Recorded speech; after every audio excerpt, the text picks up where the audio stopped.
Welcome to Treasure Coast Community Health, with 7 locations to serve you better. We have a dedicated staff.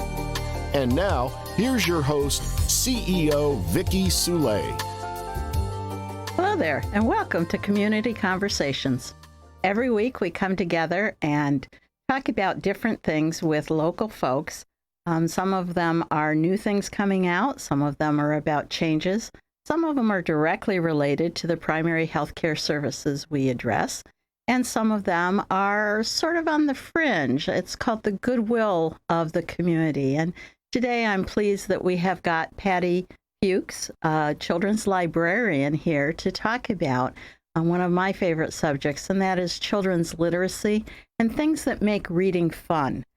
So Patti's going to tell us a little bit about where the libraries are at, because while most of us may identify with the main library or the Sebastian Library, the 2 bigger places that have been there for a very long time in our community, real solid structures, Patti is aware and is supporting a number of other ones that we may not be as aware of. And we're going to talk about a lot of the great programs that you've got going, courtesy of our governor and his mandate for us to get back to normal. So that's a wonderful thing. Welcome, Patti. Thanks for having me.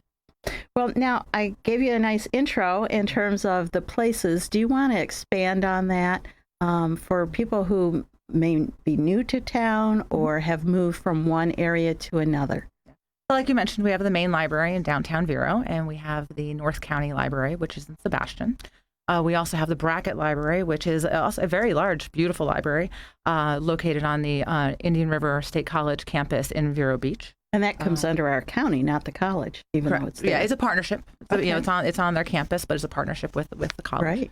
It has great resources, a really beautiful children's department in there. I only bring that up because of the online lending, you know, and if it's not available here, it might be there. And I always think, well, that's college, but it's, it's really everything. It's everything, yeah. And that's a good thing for people to realize is that if you go onto our website, and I'll make reference to it a lot, irclibrary.org, you can, from your home, make a reservation for a book, place a request for a book, and have it, even if it's in Sebastian, you can pick it up at any of the branches in Vero. Convenient, yeah. And then we also have our branches at, we have a small youth library inside the Gifford Youth Achievement Center. That's open a few afternoons a week.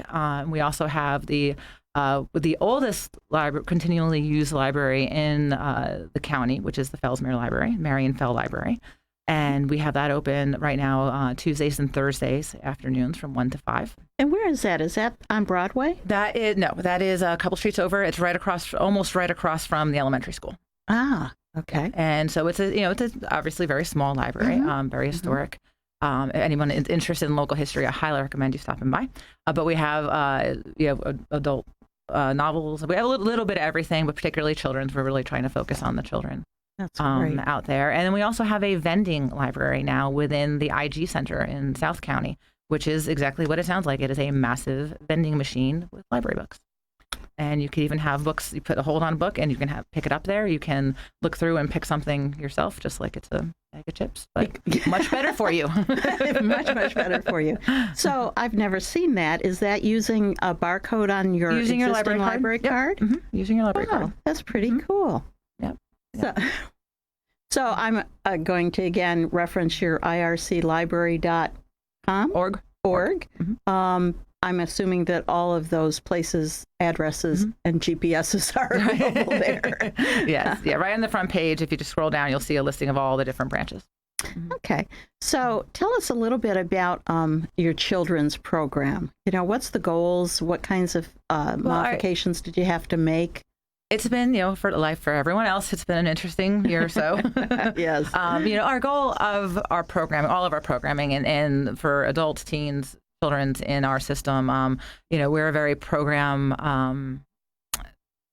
happy system, but we are. We really enjoy our programs, and our patrons enjoy our programs. And really, the big point for the programs, especially for the children, is to give them a positive feeling about the library, to get them in, and we get them in with something. Our hook is something fun to do, obviously, also educational as much as possible as well. And then we get them books, and we get them, involved with other things as well, and increase their interest in all kinds of activities and hobbies that they might not have even heard before, but they get exposed to hopefully through our programming. Okay. And that goes for every age. So the past year, obviously, we couldn't do any in-house programming, so we did a lot of Zoom and Facebook.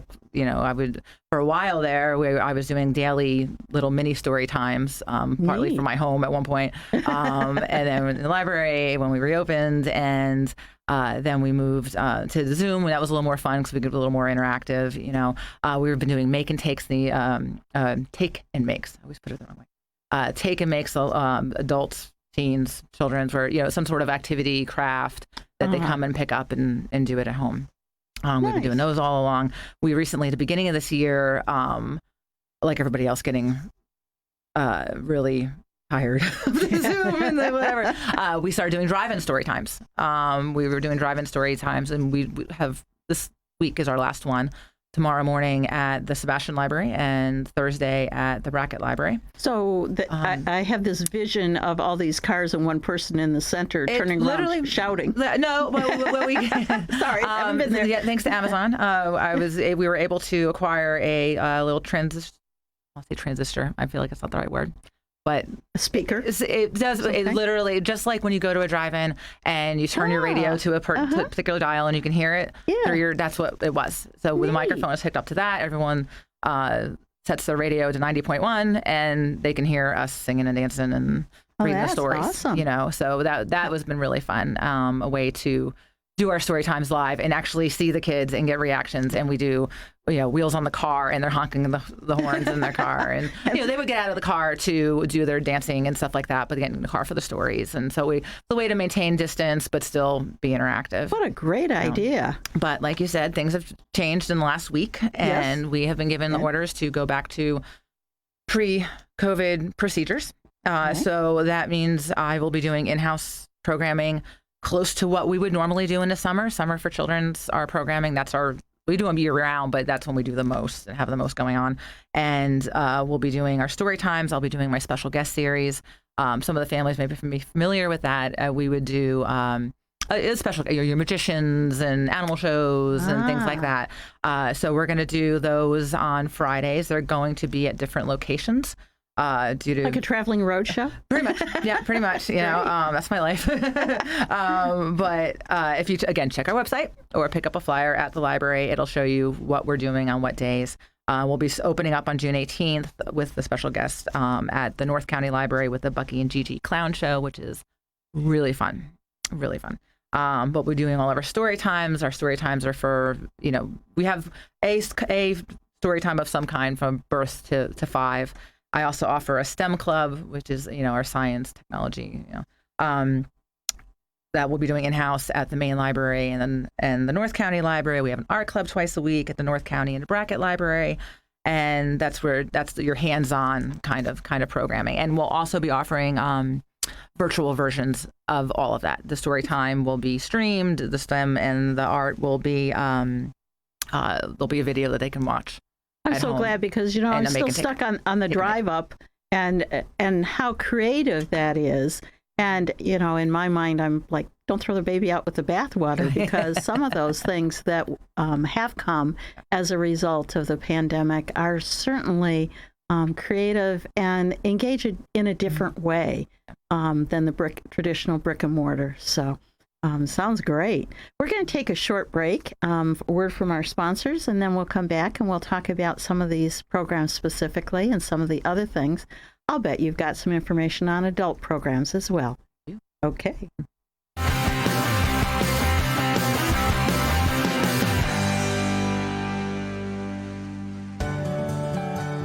New Vision Eye Center provides world-class eye care on the Treasure Coast. To tell you more, here's Dr. Robert Reinauer. Many patients are under the impression that floaters in your eyes are a condition that you have to just accept. Floaters can spontaneously appear as part of the natural aging process, and they disrupt your clear vision. Some have had a laser treatment that does not remove the floaters. At New Vision Eye Center, we provide the latest techniques in the permanent removal of floaters in your eyes. Dr. Robert Reinauer with New Vision Eye Center exclusively performs this proven procedure to remove annoying floaters in the eyes, providing world-class care for macular degeneration, diabetic retinopathy, and retinal surgery. For an appointment, call 772-257-8700 or visit newvisioneyecenter.com. Make the move to retinal specialist Dr. Robert Reinauer at New Vision Eye Center in Vero Beach. Treasure Coast Community Health is the only federally qualified health center in Indian River County. This means we have incredibly high standards of care and we waive Medicare deductibles. We serve our community with primary medical, dental, and behavioral health care. On-site pharmacies make TCCH your one-stop medical center. It's time to start returning to life. Spring into action with TCCH, a nonprofit. Get your COVID-19 vaccine and schedule your annual medical and dental appointments. Call us today. With children learning remotely, many people working from home, and critical services like medical appointments moving online, United Way is helping to provide affordable, high-speed internet services to students and families across Indian River County with their new Internet Essentials program. If you do not currently have an internet connection at home, you may be eligible for high-speed internet, sponsored by United Way for up to 6 months. To see if you qualify, visit unitedwayirc.org/internet. Let's help to bridge the digital divide together. And welcome back to Community Conversations. I'm your host, Vicki Soule from Treasure Coast Community Health, where we provide primary medical, dental, behavioral health, pharmacy, x-ray, sort of a one-stop shopping throughout the community to take care of all of your primary health care needs. So if you do need an appointment, if you have not yet visited any of our 8 locations and are really trying to catch up on some of the gaps of timing that we all experienced during this past year, please give us a call. And we'll be happy to set you up not only with an appointment at the service that you need, but also with one of our health navigators so that if your insurance coverage isn't very good, or that is they have a large deductible that's hard to make meetings, or copay amounts, or you might not have any insurance at all, please don't let that stop you. Give us a call at 257-8224 and ask for an appointment with our health navigation group. Today we're meeting, though, to talk about something a little bit tangential to healthcare, although certainly at some point we're going to be talking about health literacy. What are all those terms and different abbreviations mean, and how can we make sense of what the doctor and dentists are talking about? But today, Patti Fuchs is here today. She's a children's librarian in our Indian River County area, and we've been talking about the different places that we have locations, which we're very fortunate, although our community is not all that large in population or in actual physical size. We have somewhere around 6 or 7 different locations, I heard. Yeah, 5 actual branches, and then our vending. Okay. Our vending library. And that's a new thing at the IG Center. Mm-hmm. So if you have never checked out a book electronically, I guess if we can do it with Coke and M&Ms, we can do it to get a library with our library card now, and that will save you a trip back. Also, you mentioned earlier that throughout the system, including having a book come to that vending machine, there is the capability of ordering a book online and saving you the trip from center to center, or I still remember the old Dewey Decimal System and trying to find it within the physical confines. So, how would they do that, Patti? So to place a request for a book that's within our system, you can do that online. You can do that from your home. You can do it from your phone. It's very simple. You just have to have your library card and your password. Some people already have a library card, may have not used that. Everybody's password is the last 4 digits of their phone number, unless they've changed it themselves, which you can do. Well, that's good to know. So that's, that'll trip you. But if you have any problems accessing any of it, you just give a call to the library and we'll give you a hand with that. But you can access all of that through there. And we also have the interlibrary loan service as well. So if there's a book that you need that we don't have, we can get a book from California if they have it and we don't have it. There's that service, and that service is run through our reference department. Everything except the Amazon home delivery, I take it, right? You still have to come out. You still have to come to the library to pick it up. Yes, we haven't gotten that big yet. Okay.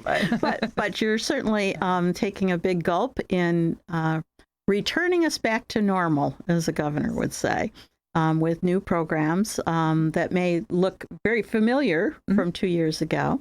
Tell us a little bit more about the things that you have planned that are going on. So the children's programs, like I said, we mentioned earlier, if you check our website, that will give you a full listing of everything that we have going on. Several of them you do have to register for because even though we are back to pre-COVID procedures, we're still with a mind. Yeah, we're all where taking we are. baby steps towards that. Yeah. We? So we are doing registration. So even those big special guest programs we have for the kids, we are going to cap the limit on that so that we can have a little more space. Okay. And same thing with the STEM Club and the Art Club. So all of those, registration is required. All of my contact information is on the website. And masks are not required, masks but encouraged. are highly encouraged. Okay. And we're going to set it up in such a way, and we're going to use the rooms, the larger rooms, so that everyone can give themselves a little more space. Okay. So you can check that out for all of the children's programs.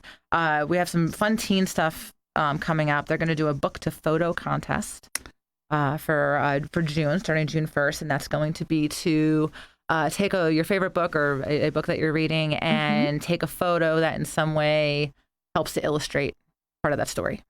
Or you can even come up with your own story with your photo as well. But again, you can talk to Jessica Matthews, is our teen librarian, and again, all of her information is on the website, and she can give you more details about that. But there's going to be prizes awarded for that. That sounds like a lot of fun. They're going later on in the summer. They're going to do a 6-word story contest. I've heard there was the legend about Ernest Hemingway saying he could. I placed a bet he could write a story in just 6 words. And that's going to be their challenge, is to write a story in 6 words. They'll take them all summer to figure out how to pare it down. Yeah, that's the hardest part, right? You know, it sure is. Yeah. And they also are going to continue, just like she's been doing all along. We've all been doing our take and make activities, which are different. She's going to be doing not just art stuff, but she's going to be doing a solar s'mores oven, which I'm excited for. I think that'll be fun. Break-in bags. They have these escape rooms and that have gotten really popular. Yes. Holly, the manager at the Brackett Library, has gotten real big on those. That's some really amazing escape rooms pre-COVID, which hopefully we'll get back to soon. And the break-in bags are kind of mini versions of that. So what she's having the teens do is to sign up and register for these. And if you, again, go online, you can find the registration. And she has them, she's personalizing them, all of the activities for them. So they pick whether they're more partial to whales or mermaids or what color they're more partial to, things like that. So irclibrary.org. Okay. Yep. We're going to keep saying it. Yeah. It's easy to remember if you hear it a few times. Yep. And so she's got really fun stuff. And that's for grades 6 through 12, ideally. My children's programs, the STEM Club, the Art Club, those are more for your 1st, 2nd grade through 5th grade. Okay. And our story times are for your preschool set and younger. And our special guests are really all ages. But for the adults, we've got stuff going on for the adults as well. Our reference librarians were awarded a grant, LSTA grant, to buy computers to provide computer classes, like basic computer classes for adults. Okay. And they've already started those last month. They've got a new set of classes coming up in June. They'll be doing Microsoft Word and working on resume building, that kind of thing. So again, check our website so you can register for that.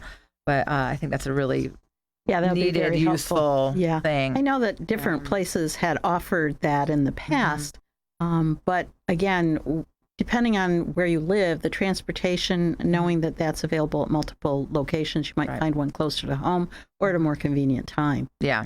So those are going to be.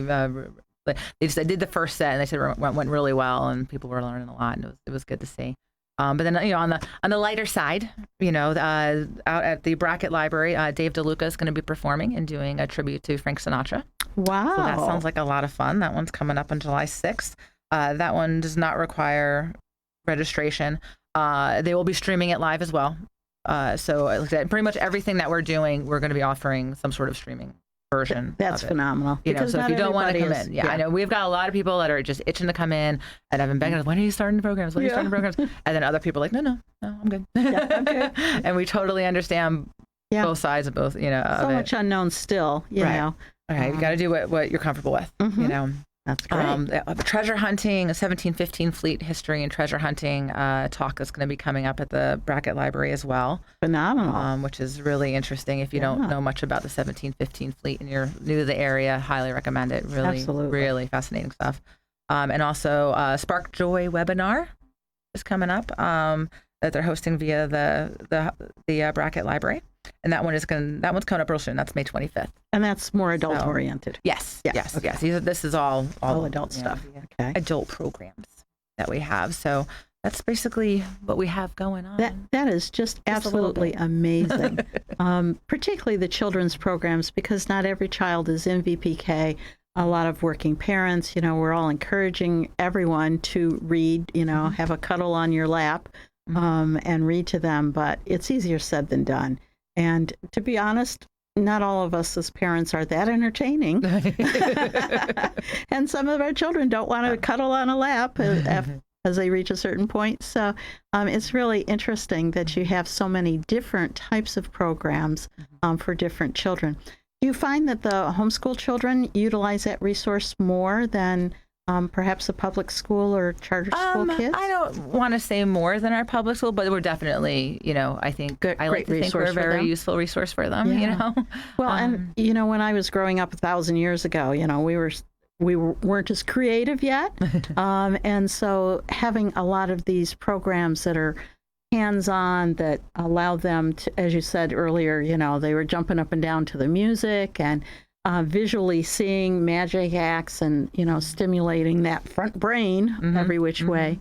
And I find that increases their vocabulary skills as well. And it means so much. I mean, we know that so much of large percentage of their development, happens for literacy and everything happens in that first 5 years.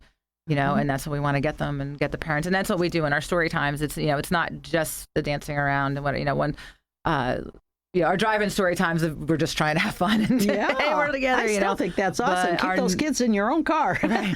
But normally when we do our regular story times, we really try to have a component where we help educate the parents about, little tips and tricks and how they can, increase, literacy at home and awareness and language development and things like that, Yeah, I'm still at the sock puppet stage, Can I buy a sock puppet, But a lot of very creative things, as you were talking about, our history in 1715 fleet.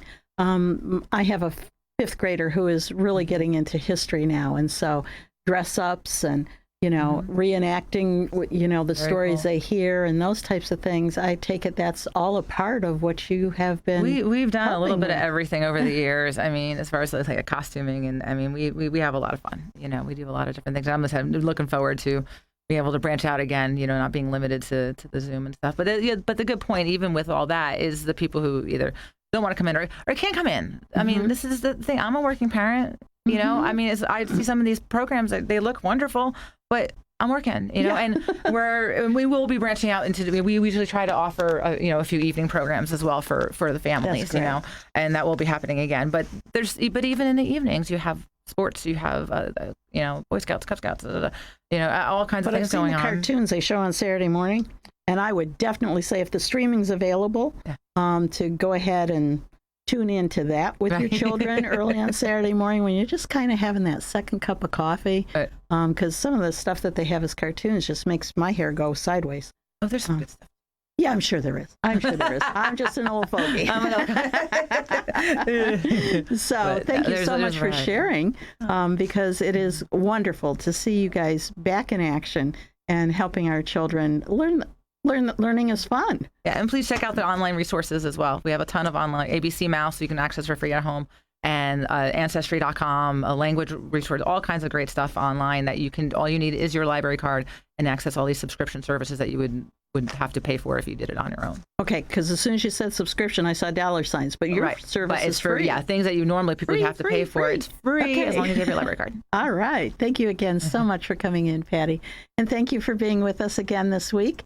Hope you find this information useful and maybe even a little entertaining, hopefully never offensive. And tell your friends we'll be back next week with some new community conversation material. Thank you. And thank you for being here, Patti, again. Good to be here.